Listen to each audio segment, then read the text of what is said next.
Yes, we have the countdown going, David. Go. If you remember the days, 3, 2, 1, and we are on. Welcome to KSAT News Now. Happy Wednesday morning. I'm gonna let you do the honors, David.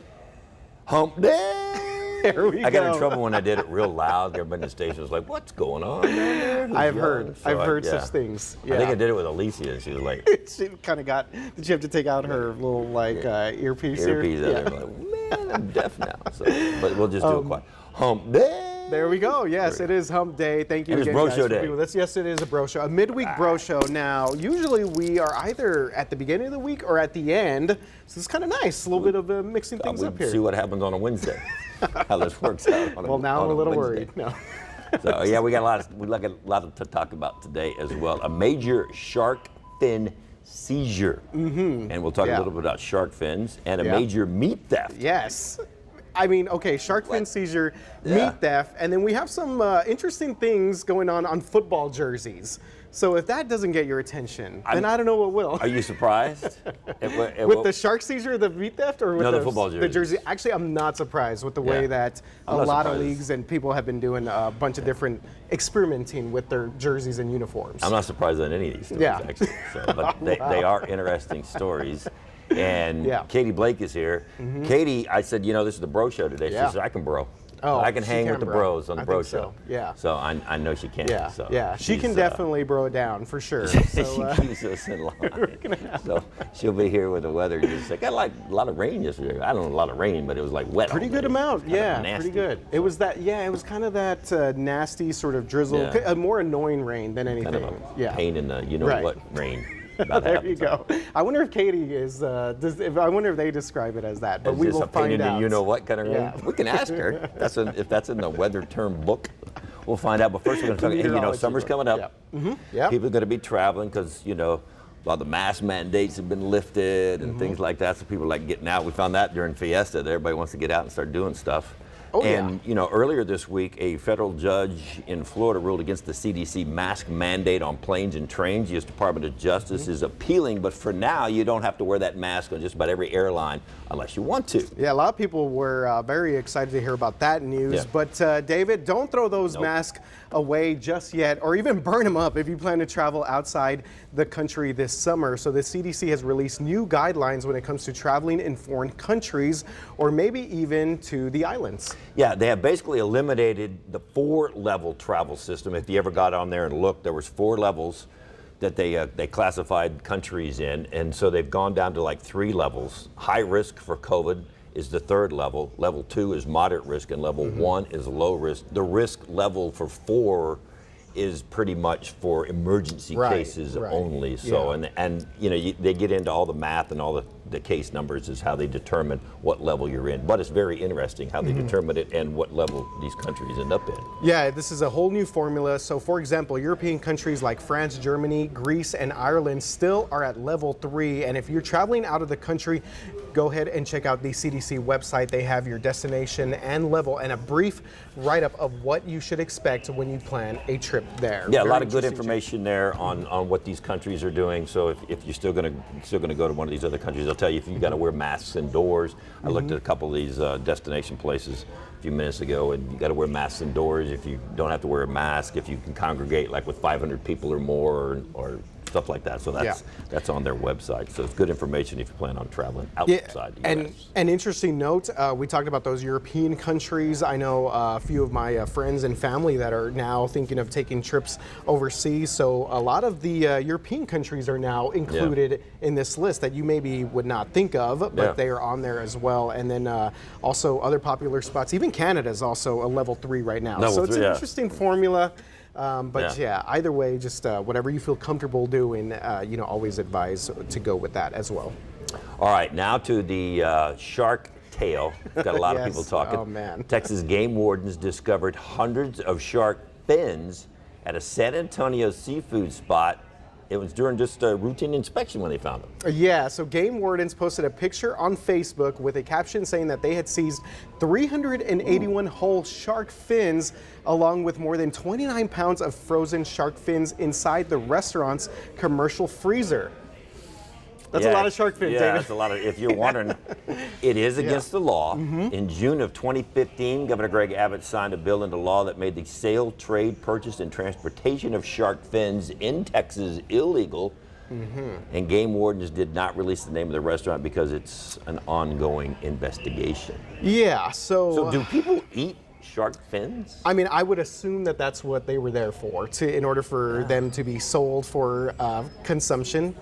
And now Alyssa's chiming in our ear. She said that they are a delicacy in some countries as well. She brings that up. Asians have it in soup. There's like a shark fin soup that's eaten in a lot of Asian countries. Right. So there you go. So before we came on this morning, we were having a little group meeting before the show, and I mentioned that I had eaten some shark, not a shark fin, but in California. This was about 10 years ago, so I'm not even sure what the rules are there now as far as eating shark, but I know that it is something that is consumed. What does it taste like? Tasted like fish, David. Did it taste like regular chicken? old fish. Did not taste like chicken. Yeah, no, did not taste like chicken. Well, apparently shark fins, and I don't know this from experience because I don't eat a whole lot of fish to begin with, but two notes for it because I Googled it. Yeah, you know the Google. There we go. The Google is kind of cool. Apparently shark fins come like wet or dried in a can or other ways for the places that can have shark fin, but they're like pretty tasteless. They don't have a whole lot of taste to them, apparently. So, according to the Google. Right, according to Google there. But here's something else for you, because you had fish. The shark has the second highest amount of mercury in it of all the fish in the sea. I remember there being some concern about that as well. So in this story, we have at KSAT.com because a lot of people have been clicking on this. Wanted to also mention that we had talked to some experts from SeaWorld, and they said that obviously this is very concerning, this case of all these shark fins that were attempted to maybe be sold here. And they said that it appears that they're younger sharks as well. So I don't want to get the baby shark song in anyone's head this morning. But yes, they are apparently concerned because it appears that they are younger shark fins as well that have not reached and don't maturation. tell the kids that because then they'll get all upset about it. So very interesting case there. All right, speaking of fish and now to the meat case. There's the case of the missing meat in Central Texas. Police in Temple, you're going to love this story. Police in Temple, that's north of Austin, investigating the theft of more than $2,000 worth of meat from a local H-E-B in Temple? Yeah, in Temple, Texas, that's right. Right up 35 there, a little bit south of Waco. So Waco TV station KWTX reported that this meat theft happened last Friday, and police said a store employee noticed two women leaving the store with a shopping cart filled of meat products, David. Do we have the video, or do we have that? Well, okay, we're gonna have to reenact this now. So here we go. We've done this before for the 9 a.m. when we do the sports. Back up here. So No the lady figures. comes out with the basket. Yes. She turns. I'll go this way. She turns and opens the trunk and just starts tossing the meat into the trunk. I mean, it's like all kinds of stuff. She's got ribs. She got brisket, and she's just tossing the meat. So then the other lady. Yes. The other lady is the who was this?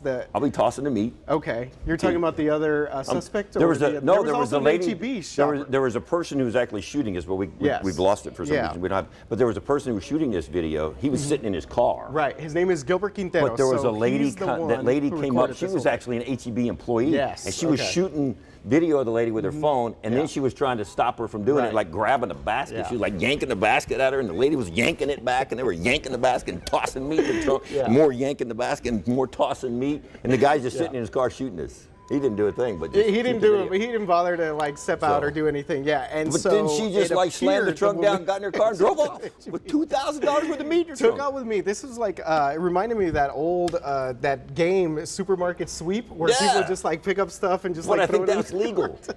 This was illegal. That was legal. Yes. In this case, it was illegal, and again, more than $2,000 worth of meat. And she was just throwing it in the trunk of her car. She just threw it in the trunk. Yeah, just didn't like put it in a freezer or anything. It looked like some ribs in there, some ground beef. She was gonna have a party this weekend. Something.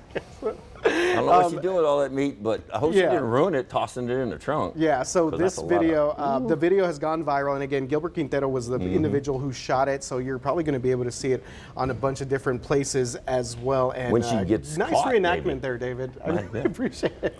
When she gets caught, you'll be able to see that video again. Yeah. So hopefully they catch her, because that's $2,000. It's a lot. It's a lot. I don't know what the law is. I mean, are we like into some serious? Yeah, I'm not sure. I'm not sure what that classifies as, a misdemeanor or a felony of some sort. Yeah, but still, 2,000 might be a felony. I don't know. I mean, that shopping cart was filled to the top. I mean, there was meat overflowing on the shopping cart. You got to look at this video. I'm sorry we don't have this video, but if you had your shopping cart right here, the shopping cart's about this high. It's about this big right here. This thing was like full. It was like, there was like all kind of meat in it. Oh man. Okay, that was better than stick figure sports, David.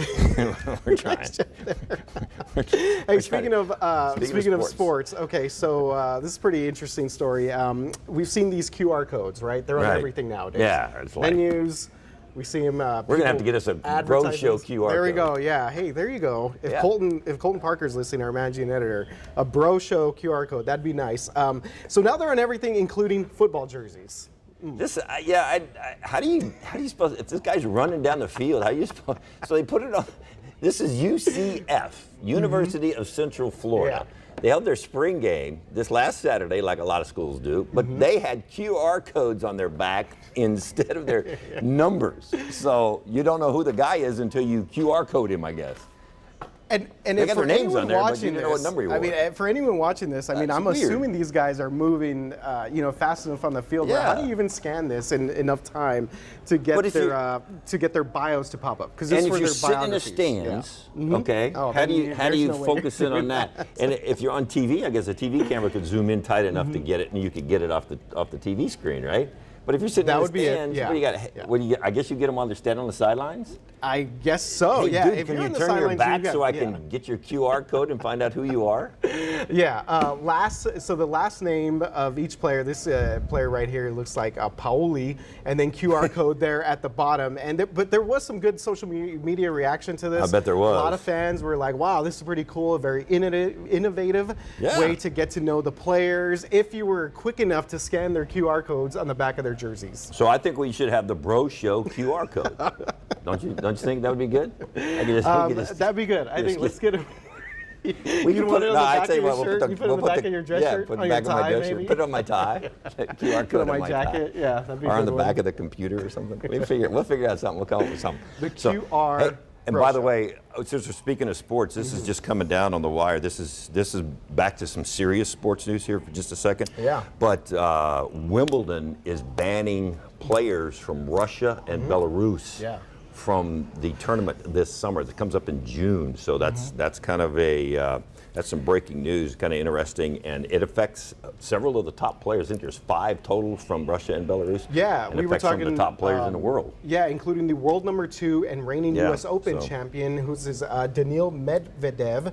And so, she's currently ranked in the top 30, and a lot of other. Russia has 5 women in the top 40 of the tour rankings as well. So, so that's Wimbledon taking a move here, which we've seen. Also, FIFA has banned Russia from competing in this year's World Cup as well. So it's not anything new, but still, when you see this, it's pretty interesting sports news. All right, so look who's joining us now. Uh-oh. Do you have a QR code? Do you have a QR code? The KSAT weather app has a QR code, so I'm going to claim that one. See, they're ahead of the game. But we don't have just a Katie Blake QR code yet? No. Oh, I think she with your little emoji. I don't know where that would send you. I don't know. Well, those guys are like these players. They put their profiles, their social bios on the QR code, so we can find everything we ever wanted to know about. Instagram engagement. Yeah, I could use some more followers. Look at that. All right, okay. all right. Now we're thinking. See what I can do. Get your QR code, and we know everything we ever wanted to know about Katie Blake. Well, just QR code it. I mean, careful what you wish for. Katie's with us on today's Midweek Bro Show. Midweek Bro Show. Yes. Yeah, I can bro. I've got 2 brothers. Oh. See? What's up, bro? You know how to bro down. She knows how to bro. Yeah. What's up, bro? Oh, look at that. Spam risk calling me. I was hoping, how cool would that have been if it was one of my brothers calling me? It's just spam risk. Dang it. Oh, spam. Dang it. All right, so let's talk a little weather here. What if I just talked like this the whole way? Bro, it's so humid outside. That's like bro surfer-ish. Yeah, that's like all kinds of stuff. I was like, and it's so humid. It's like, do the whole weather like that. Come on. I can't. It is. I'm so impressed. I'm very impressed right now. It is very humid outside. But at Who least needs a we've got QR code when you got that? a breeze. At At least we got a breeze. I'm trying to work. I'm sorry. Okay. I'm just kidding.